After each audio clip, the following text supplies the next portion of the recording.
প্রায় ৩ মাস আগে বেলদা থানার ত্রিকালপুর এলাকায় উদ্ধার হয়েছিল এক গৃহবধূর পচা গলা ঝুলন্ত মৃতদেহ।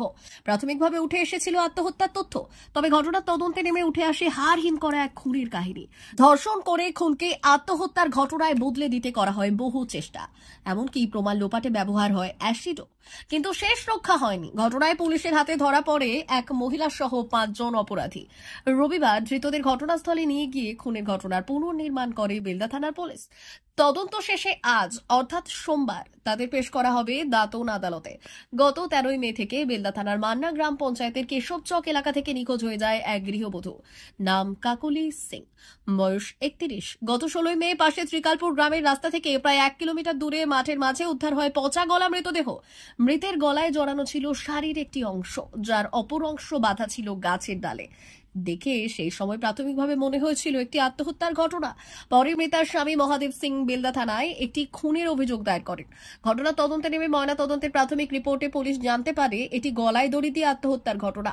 ধীরে ধীরে তদন্তে জাল বিস্তৃত করে পুলিশ। গ্রেপ্তার করা হয় ওই গ্রামেরই বাসিন্দা অঞ্জয় মান্ডিকে। তাকে হেফাজতে নিয়ে লাগাতার জেরা করতে থাকে পুলিশ। জেরায় ভেঙে পড়ে ঘটনার কথা স্বীকার করে সে। তার সূত্র ধরে এক মহিলা সহ আরো ৪ জনকে গ্রেপ্তার করে পুলিশ। ধৃতদের নাম জোসেফ সিং, মঙ্গল সিং, শিশির সিং ও হীরা মুর্মু। তদন্তে উঠে আসে পরকীয়ার তত্ত্ব। কাজের সূত্রে বাইরে থাকতো মৃতার স্বামী, আর সেই সুযোগে তার সঙ্গে অবৈধ সম্পর্ক গড়ে তোলে মূল অভিযুক্ত জোসেফ। পুলিশ জানিয়েছে জোসেফই তার নিজের বাড়িতে ডেকে নিয়ে এসে খুন করেছে ওই গৃহবধূকে। অন্যের সাথে ওই মহিলার সম্পর্ক মেনে নিতে পারেনি সে, আর সেই কারণেই এই খুনের পর মৃতদেহ লোপাট করতে বাকি ৪ জনকে ডেকে পরিকল্পনা করে জোসেফ। আর সেই পরিকল্পনা মোতাবেক ১৩ মে রাতে ৫ জনে মিলে মৃতদেহ বয়ে নিয়ে যায় ত্রিকালপুর এলাকায়। আত্মহত্যার ঘটনা সাজাতে গলায় শাড়িতে ফাঁস লাগিয়ে গাছে টাঙানো হয়।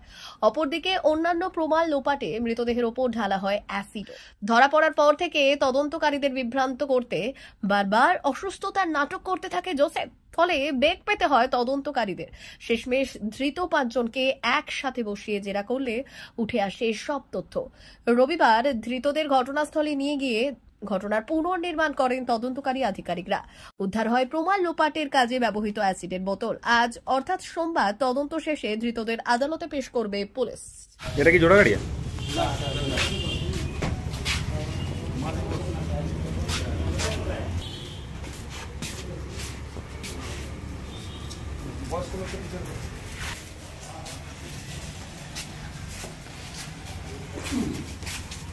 আমরা ৫ জন দেখে নাও অভিযোগটা। দাদা, আপনার নামে যে এই অভিযোগটা, এটা কি সত্যি? হ্যাঁ, না মিথ্যা। হ্যাঁ, কি হয়েছিল ঘটনা? কি হয়েছিল ঘটনা? আপনাকে ধরলো কেন তাহলে? হ্যাঁ, কি কেন, কি কারণে ফাঁসালো? কি কারণে ফাঁসালো? কি নাম আপনার? দাদা কি নাম? মা ওয়েলফেয়ার ফাউন্ডেশন নেশা মুক্তি ও পুনর্বাসন কেন্দ্র। বিজ্ঞানসম্মত আধুনিক পদ্ধতি ও অভিজ্ঞ চিকিৎসকদের দ্বারা চিকিৎসা ও কাউন্সেলিং করানো হয়। নেশার প্রবণতা থেকে বের হওয়ার জন্য চাই সৎ ইচ্ছা। এই নেশাসক্ত ব্যক্তিদের নানান সমস্যার সম্মুখীন হতে হয়। তারা চাইলেও এই পথ থেকে বেরিয়ে আসতে পারেন না, হতাশ ও একাকিত্ব বোধ করেন। তাদের ভুল পথ থেকে স্বাভাবিক জীবনে ফিরিয়ে আনতে আমরা বদ্ধপরিকর। মাদকাসক্ত ব্যক্তি পাগল নয়, খারাপ নয়, তারা শুধুই অসুস্থ। প্রয়োজন শুধু সঠিক চিকিৎসা। আপনার সন্তান কোথায় যায়, কাদের সাথে চলাফেরা করে, নিয়মিত স্কুল কলেজ যায় কিনা, অপ্রয়োজনে বাড়ির বাইরে থাকে কিনা, অস্বাভাবিক জীবনযাপন করে কিনা, আপনি যা অর্থ দেন তা সঠিকভাবে ব্যয় করে কিনা, পারিবারিক অশান্তি, শারীরিক অত্যাচার, স্ত্রী পরিজনকে অকারণে সন্দেহ, অবিশ্বাস, কর্মক্ষেত্রে অবনতি, মাত্রাতিরিক্ত আর্থিক চাহিদা বেড়ে গেছে, তার মানে আপনার প্রিয়জন তীব্র নেশাগ্রস্ততায় বা মানসিক সমস্যায় ভুগছেন। নেশামুক্তি ও মানসিক রোগের নিরাময় ও কাউন্সেলিং কেন্দ্র এখন বেলদায়। মদ, গাঁজা, ড্রাগস ও ইত্যাদি বিভিন্ন ধরনের নেশা এবং মানসিক রোগের চিকিৎসা করতে হলে আজই আসুন মা ওয়েলফেয়ার ফাউন্ডেশন। এখানে আমাদের চিকিৎসা পদ্ধতি: ১. নেশাগ্রস্ত রোগী এবং তার পরিবারের কাউন্সেলিং এর ব্যবস্থা। ২. নিয়মিত যোগ, প্রাণায়াম ও ধ্যানের মাধ্যমে এবং মোটিভেশনাল ক্লাসের মাধ্যমে রোগীকে সুস্থ করা। ৩. নিয়মিত ডাক্তারি পরিষেবা ও অভিজ্ঞ সাইকোথেরাপিস্ট দ্বারা কাউন্সেলিং এর ব্যবস্থা প্রদান। ৪. প্রত্যেক রোগীর নিজস্ব শারীরিক এবং সামাজিক বৈশিষ্ট্য অনুযায়ী পৃথক পৃথক কাউন্সেলিং এর ব্যবস্থা, অভিজ্ঞ পরামর্শদাতার পরামর্শ প্রদানের ব্যবস্থা।